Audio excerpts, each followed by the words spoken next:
এমন অনুভব হয় যেন সব দরজা বন্ধ হয়ে গেছে আর সব রাস্তা গভীর অন্ধকারে হারিয়ে গেছে। মনের ভিতরে আজব একটা বোঝা আছে, চোখগুলো থেকে শান্তি চলে গেছে আর মস্তিষ্ক সব মুহূর্তে এলোমেলো হয়ে আছে। কিছু মানুষেরা বলে তো যে সবর করো, সময় বদলাবে, কিন্তু মন বলে যে হয়তো এই সময়। আপনার মনেও কি এই প্রশ্ন ওঠে যে শেষমেশ আল্লাহ আমাকেই কেন বেছে নিয়েছেন এত কষ্ট দেওয়ার জন্য? যদি এমন হয় তো একটা মুহূর্তের জন্য গভীর শ্বাস নিন। বিশ্বাস রাখুন যে আপনি একা নন। আপনার কান্না, আপনার ক্লান্তি, আপনার ভেঙে যাওয়া, এই সব কিছু আপনার রব দেখছেন। আপনার প্রতিটা অশ্রু আল্লাহর কাছে লেখা হচ্ছে, আর প্রতিটা কষ্টের বদলে আল্লাহ আপনার জন্য তার রহমতের দরজা খুলছেন। এই সময় শক্তি হারানোর নয়, বরং নিজেকে সামলানোর। এই সময় আল্লাহর রহমতের সাথে জুড়ে যাওয়ার। কেননা আল্লাহর সাহায্য সবসময় নিকটে থাকে, আমাদের সেটাকে অনুভব করতে হয় আর ডাকতে হয়। কখনো কখনো এমন সময় আসে যে মন চায় যে কারোর সাথে নিজের ভিতরের দুঃখ শেয়ার করি, কিন্তু কেউ এমন পাওয়া যায় না যে সত্যিই মনের ভিতরে জমা থাকা কষ্টকে বুঝতে পারে। এই নীরব দুঃখ মানুষকে ভিতর থেকে শূন্য করে দেয়। কিন্তু মনে রাখুন, আল্লাহ সেই সত্তা যে আপনার প্রতিটা কথাকে জানেন। সেই যেটা আপনি কোনো মানুষকে বলতে পারেন না, তিনি সেটাকেও জানেন। তিনি প্রতিটা ফরিয়াদকে শোনেন আর প্রতিটা অশ্রুকে দেখেন। আল্লাহ কোরআনে পাকে বলেন, আমি তোমার ধমনীর চেয়েও তোমার নিকটে। আর কেউ সবকিছু হারিয়েও প্রশান্ত আছে, কেননা তাদের চেহারাতে আল্লাহর স্বস্তির ওপরে একটা আশার এমন ঝলক থাকে যা আমাদেরকে এটা শেখায় যে জীবনের সমস্যাগুলোর পরেও আশার হাত কখনোই ছাড়া উচিত নয়। প্রতিটা কষ্টের সাথে রয়েছে স্বস্তি। মনে রাখুন, আল্লাহর সাথে মন খুলে কথা বলার উত্তম সময় হলো সেটা যখন দুনিয়া ঘুমিয়ে আছে। আপনি নীরব রাতের প্রহরে আপনার সিজদাকে দীর্ঘ করে দিন, আপনার সবকিছু তারই সোপর্দ করে দিন, আর তারপর দেখুন, কেননা আল্লাহর ওয়াদা আছে।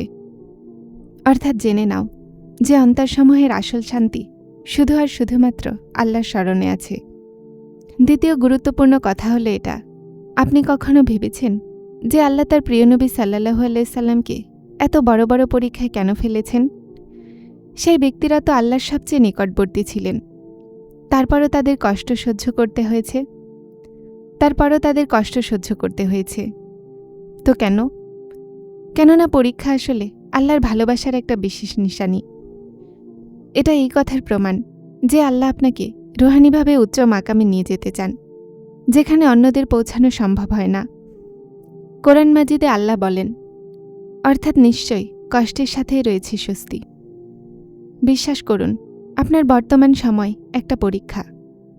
কষ্টগুলো আপনার কাছে এজন্য আসে যেন আপনাকে খাঁটি বানাতে পারে, আপনাকে মজবুত বানাতে পারে, আর আপনাকে আপনার রবের আরও বেশি নিকটবর্তী করতে পারে। আপনার সহ্য করা প্রতিটা ছোট বড় সমস্যা আল্লাহর ওখানে সংরক্ষিত আছে। আপনার গড়িয়ে পড়া প্রতি ফোঁটা অশ্রু আপনার জন্য জান্নাতের উচ্চ মাকামের উসিলা তৈরি হচ্ছে।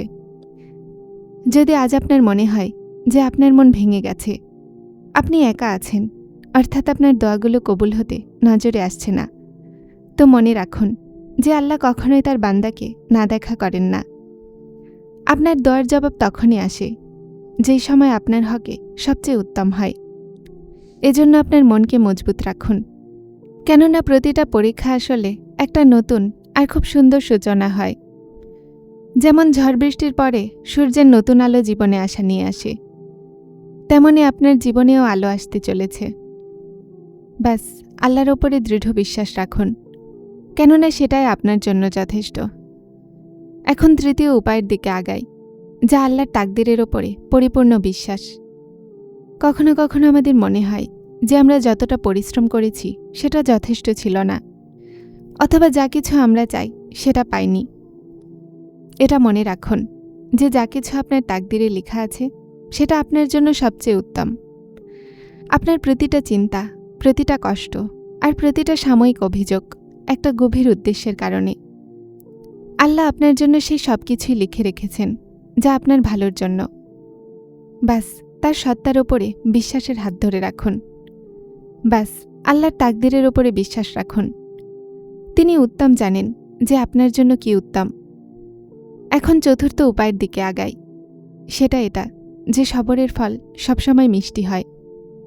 যখন বিপদগুলো আমাদেরকে ধ্বংস করতে লাগে, যখন মন ভাঙতে লাগে আর আমাদের মনে হয় যে এখন আর আমরা দ্বিতীয়বার চলতে পারব না, তো মানুষেরা আমাদেরকে বলে যে সবর করো। কিন্তু আসল সবরের মানে কি? সবরের মানে শুধুমাত্র চুপ থেকে কষ্ট সহ্য করা নয়, বরং এটার মানে হলো এটা যে আপনি আল্লাহর সিদ্ধান্তের ওপরে দৃঢ় ভরসা রাখুন। আর এই বিশ্বাসের সাথে বাঁচুন যে প্রতিটা অন্ধকার রাতের পরে সকাল হয়, যেমন গ্রীষ্মের পরে বসন্ত আসবেই। আর আল্লাহর ওয়াদা আছে যে আল্লাহ সবরকারীদের সাথে আছেন। আপনার পরীক্ষাগুলোকে আল্লাহর ভালোবাসার নিশানি ভাবুন, কেননা আল্লাহর পরীক্ষায় মানুষকে মজবুত বানায় আর আমাদের রুহানি মাকামকে উন্নত করে। তৃতীয় কথা, আল্লাহর তাকদিরের উপর পরিপূর্ণ বিশ্বাস রাখুন। মনে রাখুন যে যা কিছুই আল্লাহ আপনার জন্য লিখে দিয়েছেন সেটাই আপনার হকে সবচেয়ে উত্তম। চতুর্থ কথা, সবরের হাত ধরে থাকুন, কেননা সবরের ফল সবসময় মিষ্টি হয়। আপনার সবর কখনোই বৃথা যাবে না, আর আল্লাহর সাহায্য অবশ্যই আপনার সাথে হবে। আর পঞ্চম আর শেষ কথা, আল্লাহর সাথে মজবুত সম্পর্ক কায়েম রাখুন। আল্লাহর জিকির আর তার সাথে সম্পর্ক আপনার মনকে সেই প্রশান্তি দিবে যা দুনিয়ার অন্য কোনো জিনিসেই নেই।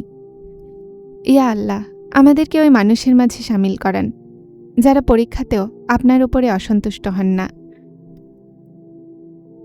যারা চ্যানেলটিতে নতুন এসেছেন তারা হেদায়েত চ্যানেলটিকে সাবস্ক্রাইব করে আমার সাথে থাকুন এবং অবশ্যই ভিডিওগুলোকে লাইক শেয়ার করবেন। আসসালামু আলাইকুম।